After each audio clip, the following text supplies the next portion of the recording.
question that comes up a lot is, how do you deal with an occupied property that's for sale? So the seller wants to sell it to you, but you're going to have to deal with the occupants. Now, obviously, this depends where you are and what the eviction laws are. And it also depends on who those people are, right? It could be an owner, right? The property got foreclosed on and the owner's still there. It can be a tenant who may be paying rent or not paying rent. It can be a squatter who just moved in and never had any rights to the property. And there's something else called a licensee, which is somebody who had the right to move in and then just didn't leave. I had that on a property. I bought a property.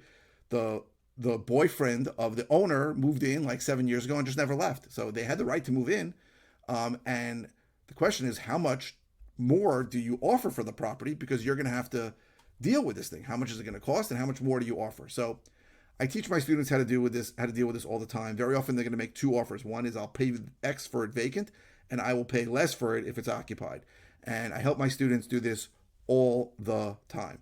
So if you're interested in finding out more about this, or you're interested in finding out how to do your first deal in under 93 days without using any of your money, and somebody like me holding your hand the whole time so you have nothing to worry about and dealing with occupants, just type in the word occupant, OCCUPANT, either DM me or comment below or click the link in the bio and type in occupant and you'll get more information.